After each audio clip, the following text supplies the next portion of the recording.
Hi friends, ఒక చిన్న మంచి మాటలో స్మరణాత్ అరుణాచలేశ్వరుడు. అరుణాచలం ఉంది కదా, అరుణాచలం గిరి, దాని గురించి మన పూజ్యులు చాగంటి వారి ప్రవచనాలు ఉన్నాయి. వాటి నుంచి మనం కొన్ని విషయాలు తెలుసుకుందామని ఉద్దేశంతో సేకరించాను ఫ్రెండ్స్.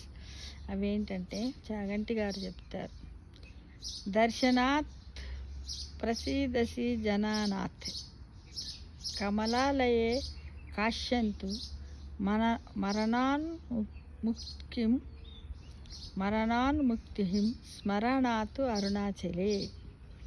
స్వామి, ఇన్ని జన్మలు ఎత్తలేకపోతున్నా, అందున వచ్చేది కలియుగం. చాలా తేలికగా అజ్ఞానానికి వశలమైపోతాం, మాయకు లోబడిపోతాం, తప్పు పనులు చేస్తాం, మళ్ళీ పునర్జన్మలు వస్తాయి. మరీ అలా రాకుండా ఉండాలంటే మాకొక తేలికమైన మార్గము ఏదైనా ఉంటే ఉపదేశం చెయ్యి అంటూ ఒకానొకప్పుడు మానవులు వేడుకోగా సాక్షాత్తు పరమేశ్వరుడు చేసినటువంటి ఉపదేశము ఇదట. దీని ప్రకారంగా ఏంటంటే, చిదంబరంలో ఆకాశలింగాన్ని దర్శనం చేసుకుంటే ఇక పుట్టవలసిన అవసరం లేదట.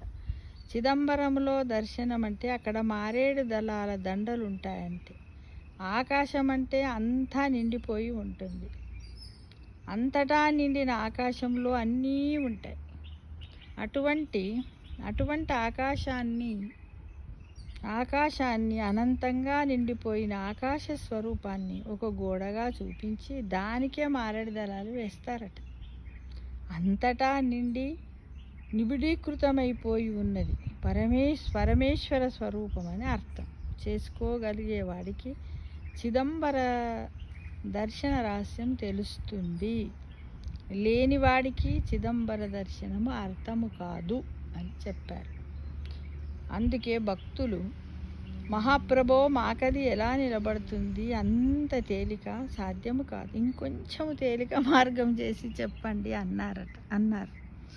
అప్పుడు భగవంతుడు, కమలాయములో పుట్టండి, మీకు మోక్షం ఇస్తాను అన్నాడు పరమశివుడు. కమలాయము అంటే తిరువారూర్, అక్కడ పుడితే చాలు మోక్షము. కానీ పుట్టడం మన చేతిలో ఉందా? అదే మాట అడిగితే శివుడు మరొక మాట చెప్పాడు. అయ్యా, కాశీకి పోవాలంటే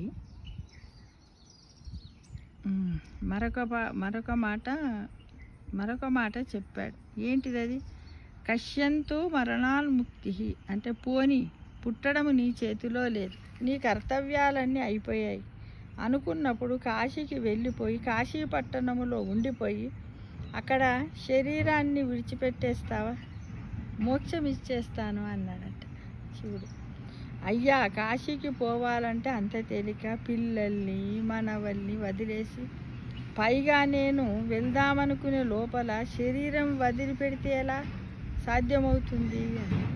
ఇంకొక మాట ఏమైనా చెప్పండి, ఇంకొక మాట ఏదైనా ఉంటే చెప్పండి అన్నారు.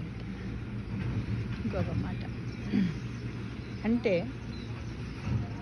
స్మరణాత్ అరుణాచలే అన్నాడు. ప్రతిరోజు ఒక్కసారి అరుణాచల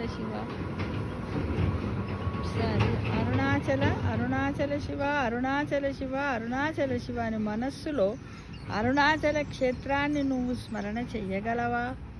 ఒకసారి గుర్తు తెచ్చుకోగలవా అన్నాడు. అరుణాచల క్షేత్రాన్ని స్మరిస్తే చాలు, మోక్షం ఇచ్చేస్తానన్నాడు. స్కాంద పురాణంలో ఒక విషయాన్ని చెబుతారు. ఏమని?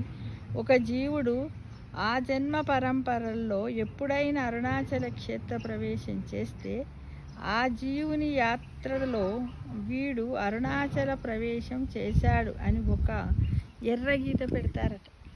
అంటే అక్కడ గుర్తింపు ఉంటుంది. అరుణాచలము ప్రవేశం చేసిన జీవుని యాత్ర ఒక విశేషమైన మలుపు తిరిగిందని గుర్తు. కానీ అరుణాచలానికి వెళ్ళడము, అరుణాచలేశ్వరుని దర్శనము అంత తేలికైన విషయాలు కావు. ఒక్క కారణము చేత మాత్రమే ఆ క్షేత్రంలోనికి ప్రవేశించగలరని పెద్దలు చెప్తారు. ఏమిటా కారణమంటే నాకేమీ తెలియదు, నాకేమీ చేత కాదు అన్న భావనతో వినయముతో వెళ్ళే వారికి అరుణాచల ప్రవేశం సాధ్యం. ఏమని వెళ్ళాలి? నాకేమీ తెలియదు, నాకేమీ చేత కాదు అన్న భావనతో వినయముతో వెళ్ళే వారికి అరుణాచల ప్రవేశం సాధ్యమంట. అంతేగా, మరి మనకేం తెలుసు? పరమేశ్వర, నాకేమీ తెలియదు, నాకున్నవన్నీ పాపాలు, నిన్ను నమ్ముకొని వస్తున్నాను, నువ్వే నన్ను అరుణాచల ప్రవేశం చేయించు అని అడిగిన వాడికి ఆ క్షేత్రములోకి ప్రవేశం లభిస్తుంది. ఇక జ్ఞాన సంబంధ నయనార్ అంతటి మహానుభావుడే అంత తేలిగ్గా ఆ క్షేత్రంలోకి వెళ్ళలేకపోయాడట. దొంగలు ఉన్నవని ఎత్తుకుపోతే అప్పుడు ఆయన భయపడి ఈశ్వరుడిని కీర్తించి పరమ నిరాడంబరంగా వినయంతో వెళ్తే అరుణాచల పట్టణములోకి ప్రవేశించగలిగాడు. అరుణాచల శివ, అరుణాచల శివ, అరుణాచల శివ, అరుణాచల, అరుణాచల శివ, అరుణాచల శివ, అరుణాచల శివ, అరుణాచల, అరుణాచల శివ, అరుణాచల శివ, అరుణాచల శివ, అరుణాచల.